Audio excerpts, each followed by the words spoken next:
ಹರೇ ಶ್ರೀನಿವಾಸ. ಗುರು ರಾಘವೇಂದ್ರ, ನನ್ನ ಆತ್ಮೀಯ ಅಧ್ಯಾತ್ಮ ಬಂಧುಗಳೆಲ್ಲರಿಗೂ ಕೂಡ ಅನಂತ ಶಿರಸಾಷ್ಟಾಂಗ ಪ್ರಣಾಮಗಳು.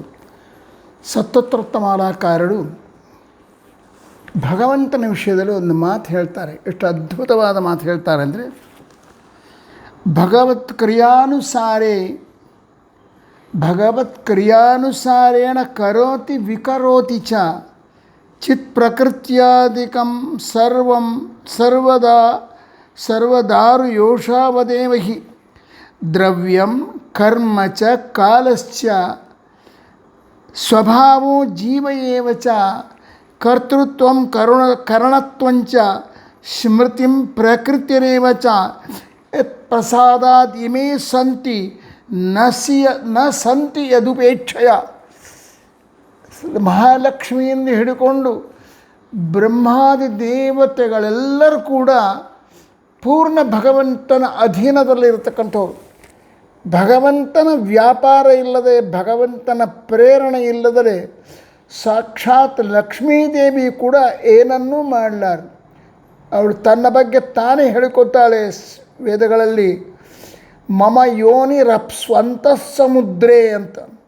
ಅಂದರೆ ನನಗೆ ಪ್ರೇರಕವಾದ ಶಕ್ತಿ, ನನ್ನಿಂದ ಎಲ್ಲ ಕಾರ್ಯಗಳನ್ನು ಮಾಡಿಸ್ತಕ್ಕಂಥ ವ್ಯಕ್ತಿ ಅಪ್ಸ್ವಂತಃ ಸಮುದ್ರೆ, ಕಡಲು ಸಮುದ್ರದ ಮಧ್ಯದಲ್ಲಿದ್ದಾನೆ, ಅವನು ನನಗೆ ಪ್ರೇರಕ ಶಕ್ತಿ ಅಂತ ಸ್ಪಷ್ಟ ಹೇಳ್ತಾಳೆ.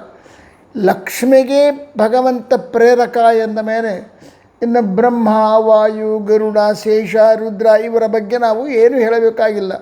ಅದು ಕಾರಣ ಒಂದು ಸಾಮಾನ್ಯವಾದ ಒಂದು ಮಾತು ಹೇಳ್ತಾರೆ, ದ್ರವ್ಯಂ ಕರ್ಮ ಚ ಕಾಲಶ್ಚ. ದ್ರವ್ಯ ಅಂದರೆ ಪದಾರ್ಥಗಳು, ಈ ವಿಶ್ವದಲ್ಲಿರುವ ಚೇತನಾತ್ಮಕವಾಗಿರತಕ್ಕಂತಹ ಪದಾರ್ಥಗಳು. ಕರ್ಮ ನಾವು ಮಾಡುವ ಕರ್ಮ ಕೆಲಸಗಳು, ಜೀವಿಯಿಂದ ಆಗತಕ್ಕಂಥ ಕೆಲಸಗಳು. ಕಾಲಶ್ಚ ಈ ಕಾಲ ಏನು ನಮ್ಮ ಅನುಭವದಲ್ಲಿ ಅದಲ್ಲದ ಕಾಲ. ಸ್ವಭಾವ ಜೀವಿಗಳ ಸ್ವಭಾವ, ಅವರವರ ಸ್ವಭಾವಕ್ಕೆ ಅನುಗುಣವಾಗಿ ಅವರು ಕೆಲಸ ಮಾಡ್ತಾ ಇರ್ತಾರೆ, ಅವರು ವ್ಯಾಪಾರ ಮಾಡ್ತಾ ಇರ್ತಾರೆ. ಜೀವಿ ಚೇತನ ವಸ್ತು. ಕರ್ತೃತ್ವಂ ಅವನಿಂದ ಆಗತಕ್ಕಂಥ ಕೆಲಸಗಳು, ಅವನ ಕರ್ತೃತ್ವ. ಅವನು ಏನು ಕೆಲಸ ಮಾಡ್ತಾನೆ ತಾನೇ ಮಾಡ್ತಾನಲ್ಲ, ಅವನ ಕಡೆಯಿಂದ ಆಗ್ತದೆ, ಕಣ್ಣಿಂದ ನೋಡ್ತಾನೆ, ಕಿವಿಯಿಂದ ಕೇಳ್ತಾನೆ, ಈ ಕರ್ತೃತ್ವ. ಕರಣತ್ವಂ ಅದೇ ಪ್ರಕಾರ ಸ್ಮೃತಿ ಅವನ ಜ್ಞಾನ, ಅಂದರೆ ಜ್ಞಾಪಕ ಬರೋದು. ಪ್ರಕೃತಿ ವಿಶ್ವ ಪ್ರಕೃತಿ ಅನ್ನೋದು ಇದು. ಯತ್ ಪ್ರಸಾದಾತ್ ಇಮೇ ಸಂತಿ ನ ಸಂತಿ ಯದುಪೇಕ್ಷಯ. ಇವೆಲ್ಲವೂ ಕೂಡ ಯಾವನ ಅನುಗ್ರಹದಿಂದ ಇವೆಯೋ, ಯಾವನ ಅನುಗ್ರಹ ಇಲ್ಲದೇ ಇದ್ದರೆ ಏನೂ ಮಾಡಲಾರವೋ ಅಂಥ ಪರಬ್ರಹ್ಮನ ಸ್ವತಂತ್ರತೆ ಎನ್ನುವುದು ಅಪೂರ್ವವಾಗಿದ್ದು.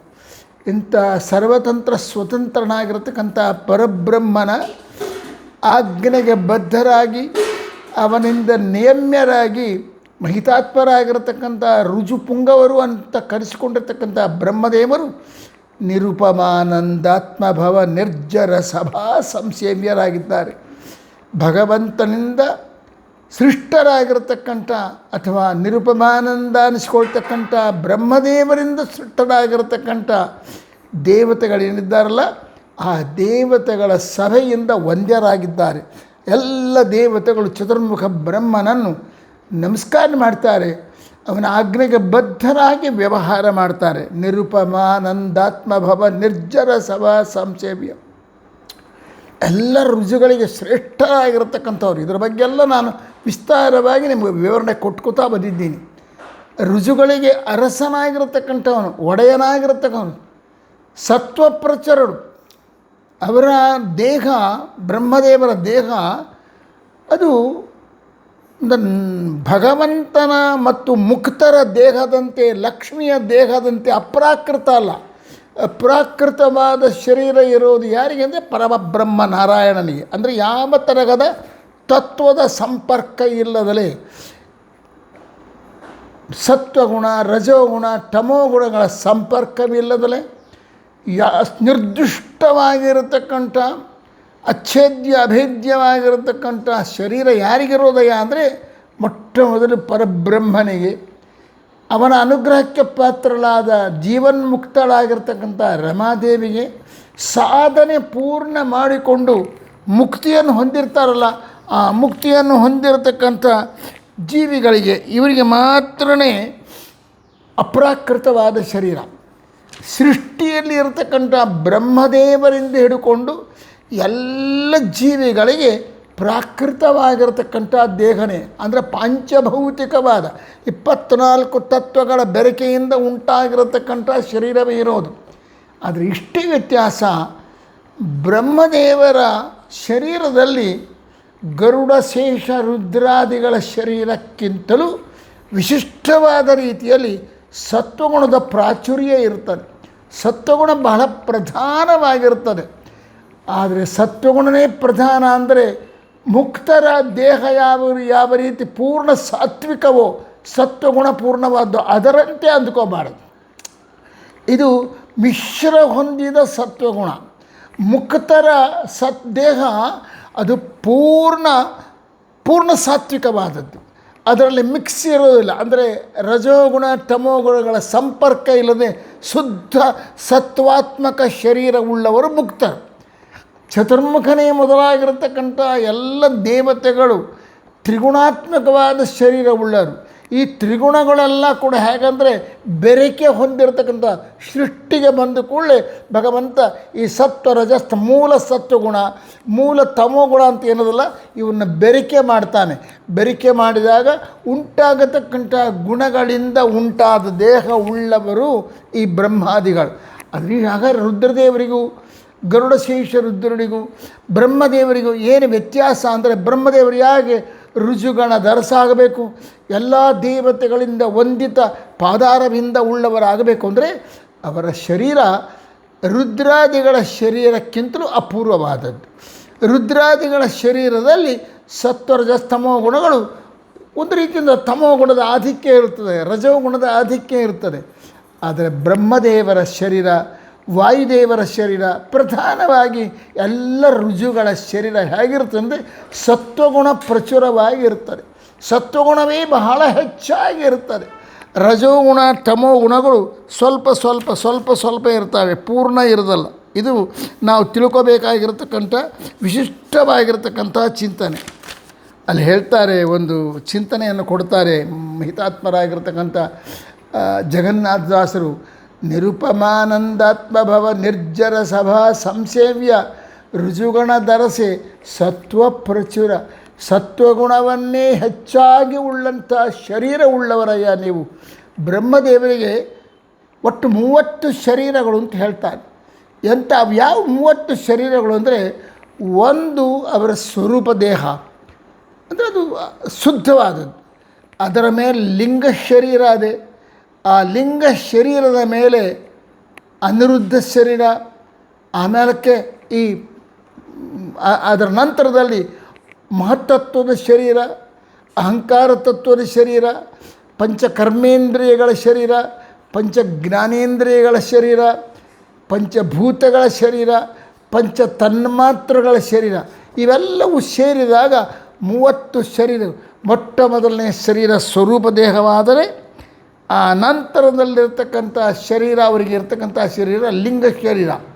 ಆ ಲಿಂಗ ಶರೀರದ ಮೇಲೆ ಮಹತ್ತತ್ವದ ಶರೀರ ಅದೇ, ಅಹಂಕಾರ ತತ್ವದ ಶರೀರ ಅದೇ, ಅದರ ಮೇಲೆ ಪಂಚಭೂತಗಳ ಶರೀರ, ಜ್ಞಾನೇಂದ್ರಿಯಗಳ ಶರೀರ, ಅದರ ಮೇಲೆ ಪಂಚ ಕರ್ಮೇಂದ್ರಿಯಗಳ ಶರೀರ, ಅದರ ಮೇಲೆ ಪಂಚ ತನ್ಮಾತ್ರಗಳ ಶರೀರ, ಅದರ ಮೇಲೆ ಪಂಚಭೂತಗಳ ಶರೀರ. ಹೀಗೆ 30 ಶರೀರಗಳಿಂದ ಕೂಡಿಕೊಂಡಿರ್ತಕ್ಕಂಥವ್ರು. ಈ ಎಲ್ಲ ಶರೀರಗಳು ಸತ್ವ ಪ್ರಚುರವಾಗಿರತಕ್ಕಂಥವು. ರಜೋಗುಣ ತಮೋಗುಣ ಇಲ್ಲ ಅಂತ ಹೇಳಕ್ಕೆ ಬರೋದಿಲ್ಲ, ಅವೇ ಕಂಪಲ್ಸರಿ. ಆದರೆ ಬಹಳ ಸ್ವಲ್ಪ ಭಾಗ ಮಾತ್ರ ತಮೋಗುಣ ಇರ್ತಾನೆ, ಸ್ವಲ್ಪ ಭಾಗ ರಜೋಗುಣ ಇರ್ತದೆ. ಇದನ್ನು ಸೃಷ್ಟಿಕರ್ತರು ಅಂದರೆ ಗರುಡ ಪುರಾಣಾದಿಗಳು, ಆಚಾರ್ಯ ಮಧ್ವರು, ಗರುಡ ಪುರಾಣ ಮೊದಲಾಗಿರ್ತಕ್ಕಂಥ ಗ್ರಂಥಗಳು ಹೇಗೆ ಹೇಳ್ತವೆ ಅಂದರೆ, 100% ಅಥವಾ 10% ಸತ್ವಗುಣ ಇದ್ದರೆ ತಮೋಗುಣ 2%, ರಜೋಗುಣ 2% ಇರ್ತದೆ ಅಂತ ಸ್ಪಷ್ಟ ಮಾಡ್ತಾರೆ. ಅಂದರೆ ಭಾಳ ಕಮ್ಮಿ ಮಟ್ಟದಲ್ಲಿ ತಮೋ ರಜೋ ಗುಣಗಳಿಂದ ಯುಕ್ತವಾದ ಹೆಚ್ಚಿನ ಪ್ರಮಾಣದಲ್ಲಿ ಸತ್ವಗುಣದಿಂದ ಕೂಡಿಕೊಂಡಿರತಕ್ಕಂಥ ದೇಹವುಳ್ಳವರು ಚತುರ್ಮುಖ ಬ್ರಹ್ಮದೇವರು. ಅದ ಕಾರಣ ಸತ್ವ ಪ್ರಚುರ ವಾಣೀ ಮುಖ ಸರೋಜೇನ. ಬ್ರಹ್ಮದೇವರ ಎಂಥ ವ್ಯಕ್ತಿತ್ವ ಅವರದು ಅಂದರೆ, ಸರಸ್ವತೀ ದೇವಿ ಏನಾದರೂ ಭಗವಂತನ ಗುಣಗಾನ ಮಾಡಬೇಕಾದ್ರೆ ಅವಳಿಗೆ ಶಕ್ತಿ ಪ್ರಚೋದಕರು ಯಾರು ಅಂದರೆ ಸ್ವತಃ ಬ್ರಹ್ಮದೇವರೇ. ವಾಣಿ ಅಂದರೆ ಸರಸ್ವತಿ. ಸರಸ್ವತೀ ದೇವಿಯರ ಮುಖ ಎಂಬುವ ಕಮಲಕ್ಕೆ ವಿಕಾಸ ಕೊಡತಕ್ಕಂಥ ಸೂರ್ಯ ಇವರು. ಸೂರ್ಯ ಯಾವ ರೀತಿ ಕಮಲಗಳನ್ನು ಅರಳಿಸ್ತಾನೋ, ಸೂರ್ಯ ಉದಯ ಆಗದೇ ಇದ್ದರೆ ಕಮಲಗಳು ಅರಳುವುದಿಲ್ಲವೋ, ಅದರಂತೆ ಜಗನ್ಮಾತೆಯಾಗಿರ್ತಕ್ಕಂಥ ವಿದ್ಯಾಭಿಮಾನಿಯಾಗಿರ್ತಕ್ಕಂಥ ವಿದ್ಯಾಧಿ ದೇವತೆ ಎನಿಸಿಕೊಳ್ತಕ್ಕಂಥ ಸರಸ್ವತಿ ಅವಳ ಬಾಯಿಂದ ಭಗವದ್ ಗುಣಗಾನ ನಡೀತದೆ, ವೇದಗಳು ಉಚ್ಚರಿಸಲ್ಪಡ್ತವೆ, ಅಪೂರ್ವವಾದ ರೀತಿಯಲ್ಲಿ ಅವಳು ಭಗವಂತನನ್ನು ಹಾಡಿ ಹೊಗಳ್ತಾಳೆ. ಅಂದರೆ ಅದೆಲ್ಲಕ್ಕೂ ಕಾರಣ ಯಾರು ಅಂದರೆ ಬ್ರಹ್ಮದೇವರು. ಬ್ರಹ್ಮದೇವರು ಸರಸ್ವತೀ ದೇವಿಯಲ್ಲಿ ನಿಂತುಕೊಂಡು ಅವಳಿಂದ ಭಗವಂತನ ಸ್ತೋತ್ರವನ್ನು ಮಾಡಿಸ್ತಾರೆ. ವಾಣಿ ಮುಖ ಸರೋಜೇನ. ಇದು ಒಂದರ್ಥ. ಅದಕ್ಕಿಂತ ಸುಂದರವಾದ ಅರ್ಥ ಏನು ಗೊತ್ತಾ? ಕಮಲ ಮೊಗ್ಗೆ ಆಗಿರ್ತದೆ. ಸೂರ್ಯನ ಪ್ರಕಾಶ ಕಿರಣಗಳು ಸ್ಪರ್ಶ ಆದ ಕೂಡಲೇ ಅದು ಅರಳಿ ವಿಕಾಸವನ್ನು ಹೊಂದಿ ಒಳ್ಳೆಯ ಸುಗಂಧವನ್ನು ಹೊರಗೆ ಹಾಕ್ತದೆ. ಅದರಂತೆ ಸರಸ್ವತೀ ದೇವಿಯರಿಗೆ ಮುಖ ಯಾವಾಗಲೂ ಅರಳುತ್ತದಂತೆ. ಯಾವಾಗ ಅರಳುತ್ತದೆ? ಅರಳೋದು ಅಂದರೆ ಆನಂದಯುಕ್ತವಾಗ್ತದೆ. ಸರಸ್ವತೀ ದೇವಿಯರ ಮುಖ ಆನಂದ ತುಂದಿರವಾಗಿರ್ತದೆ. ಯಾವಾಗ ಅಂದರೆ ಬ್ರಹ್ಮದೇವರು ಎಂಬ ಸೂರ್ಯನನ್ನು ಕಂಡಾಗ, ಅಂದರೆ ಬ್ರಹ್ಮದೇವರ ಪಾದ ಪೂಜೆ ಮಾಡುವಾಗ, ಬ್ರಹ್ಮದೇವರ ಮುಖವನ್ನು ನೋಡುವಾಗ, ಬ್ರಹ್ಮದೇವರ ಸೃಷ್ಟಿ ಕಾರ್ಯವನ್ನು ನೋಡ್ತಾ ಇದ್ದಾಗ, ಬ್ರಹ್ಮದೇವರ 4 ಮುಖಗಳಿಂದ ಭಗವಂತನ ಕಲ್ಯಾಣ ಗುಣಗಳನ್ನು ಪ್ರಾರ್ಥನೆ ಮಾಡ್ತಾ ಇದ್ದಾಗ ಅದನ್ನು ನೋಡ್ತಾ ಕೂತಿರ್ತಕ್ಕಂಥ ಭಾರತೀ ಸರಸ್ವತೀ ದೇವಿಯರ ಮುಖ ಕಮಲದಂತೆ ಅರಳಿರ್ತದೆ. ಅಂದರೆ ಸಂತೋಷಯುಕ್ತವಾಗಿರ್ತದೆ, ಆನಂದಯುಕ್ತವಾಗಿರ್ತದೆ. ವಾಣಿ ಮುಖ ಸರೋಜೇನ ಋಜುಗಣದರಸ ಸತ್ವ ಪ್ರಚುರ ವಾಣಿ ಮುಖ ಸರೋಜೇನ ಗರುಡ ಶೇಷ ಶಶಾಂಕ ದಳ ಶೇಖರಣ ಜನಕ. ಈ ಗರುಡ, ಶೇಷ, ರುದ್ರ ಇವರೇನಿದ್ದಾರಲ್ಲ ಇವರೆಲ್ಲರಿಗೂ ತಂದೆಯಾಗಿದೆ. ಇದರ ಬಗ್ಗೆ ಕೂಡ ಈಗಾಗಲೇ ನಾನು ಗರುಡ ದೇವರು ಎಲ್ಲಿಂದ ಬಂದರು, ವಾಯುದೇವರು ಎಲ್ಲಿಂದ ಬಂದರು, ಶೇಷದೇವರು ಎಲ್ಲಿಂದ ಬಂದರು, ಇವರ ಪ್ರಾದುರ್ಭಾವ ಹೇಗಾಗಾಯಿತು. ಗರುಡ ದೇವರ ಜನನ ವಾಯುದೇವರಿಂದ, ಬ್ರಹ್ಮದೇವರಿಂದ. ಶೇಷದೇವರ ಜನನ ಮತ್ತೆ ಒಂದು ಸಲ ಪರಪಾಠ ಆಗ್ತದೆ. ಶೇಷದೇವರ ಹುಟ್ಟು ಬ್ರಹ್ಮದೇವರಿಂದ, ಗರುಡದೇವರ ಹುಟ್ಟು ವಾಯುದೇವರಿಂದ, ಮತ್ತು ಸ್ವತಃ ರುದ್ರದೇವರಿದ್ದಾರಲ್ಲ ಅಜ ಭೃಕುಟಿ ಸಂಭೂತ, ಬ್ರಹ್ಮದೇವರ ಹಣೆಯಿಂದ ಹುಟ್ಟಿ ಬಂದಿರತಕ್ಕಂಥವ್ರು.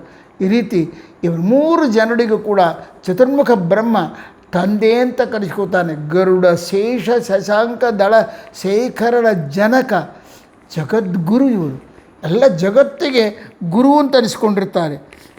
ಹೌದು, ಗುರು ಅಂತಂದರೆ ಗುರುವಿನ ಲಕ್ಷಣಗಳೆಲ್ಲವೂ ಕೂಡ ಬ್ರಹ್ಮದೇವರಲ್ಲವ ಅಂದರೆ ಬ್ರಹ್ಮದೇವರಲ್ಲಿ ಇರತಕ್ಕಂಥ ಗುರು ಲಕ್ಷಣಗಳು ಮತ್ಯಾರಲ್ಲೂ ಇಲ್ಲ. ಅಷ್ಟು ಅಪೂರ್ವವಾಗಿರತಕ್ಕಂಥ ಲಕ್ಷಣಗಳುಳ್ಳವರು. 33 ಲಕ್ಷಣಗಳಿಂದ ಕೂಡಿರ್ತಕ್ಕಂಥವ್ರು. ಅದನ್ನು 33 ಲಕ್ಷಣಗಳು ಯಾವುವು ಎಂಬುದನ್ನು ಆಚಾರ್ಯ ಮಧ್ವರು ತಮ್ಮ ತಂತ್ರಸಾರ ಸಂಗ್ರಹದಲ್ಲಿ ವಿಸ್ತಾರವಾಗಿ ವರ್ಣನೆ ಮಾಡಿ ಚೆನ್ನಾಗಿ ಹೇಳಿದ್ದಾರೆ.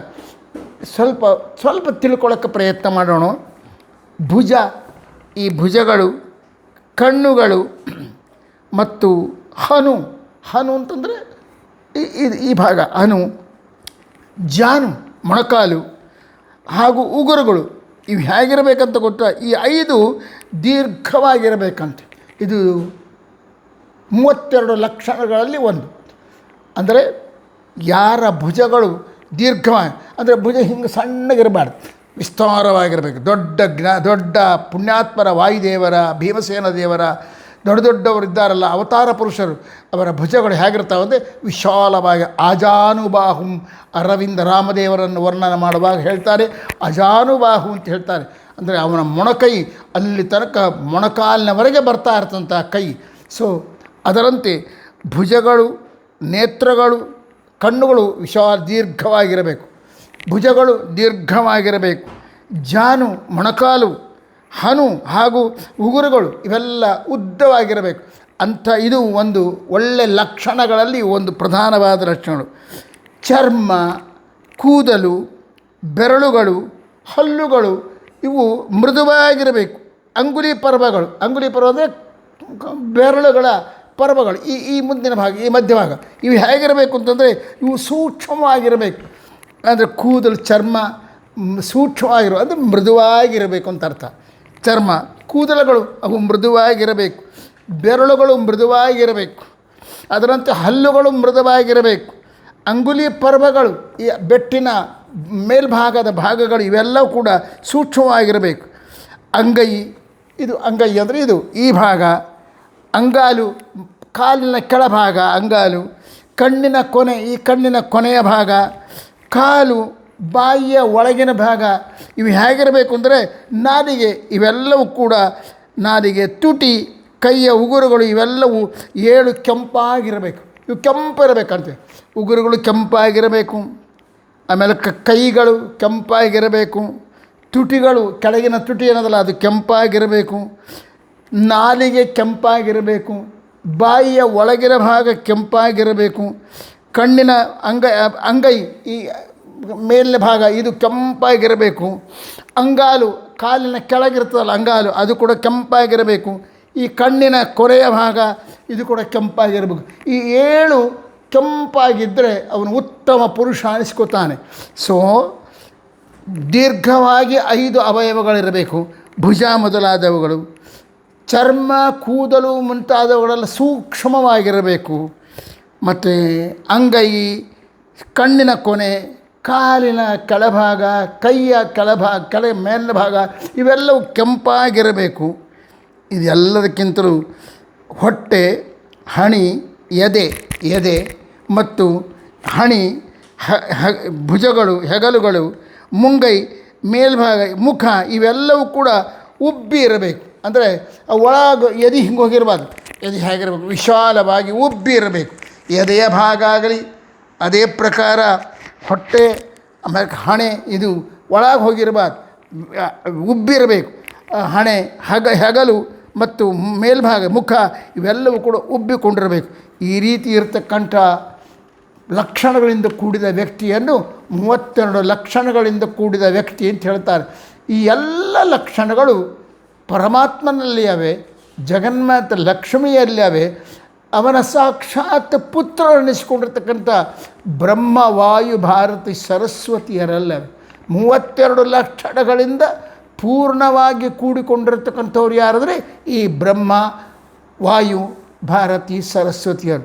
ಅದ ಕಾರಣ ಇವರು ಜಗದ್ಗುರುಗಳು ಅಂತ ಅನಿಸ್ಕೋತಾರೆ. ಹೌದು, ಅಂದರೆ ಜಗದ್ಗುರುವಿಗೆ ಆ ರೀತಿ ಲಕ್ಷಣಗಳಿರಬೇಕು. ಇಷ್ಟು ಮಾತ್ರವಲ್ಲ, ಜಗದ್ಗುರುವಿನ ತೀರ್ಮಾನ ಮಾಡ್ತಾರೆ, 32 ಲಕ್ಷಣೈರ್ಯುಕ್ತೋ ಗುರು ಉತ್ತಮ ಉಚ್ಯತೆ. ಇದು ಸ್ಪಷ್ಟವಾದ ಮಾತು. ಈ 32 ಲಕ್ಷಣಗಳಿಂದ ಕೂಡಿರತಕ್ಕಂತಹ ಗುರುವನ್ನು ಉತ್ತಮ ಗುರು ಅಂತ ಸ್ಪಷ್ಟ ಕರ್ತಾರೆ. ಅಂಥವರಲ್ಲಿ ಯಾರಯ್ಯ ಉತ್ತಮ ಗುರು ಅಂದರೆ ಬ್ರಹ್ಮೈವ ತಾದೃಶಸ್ತಸ್ಯ ಸಮೋ ನಾನ್ಯೋಸ್ತಿ ಕಶ್ಚನ.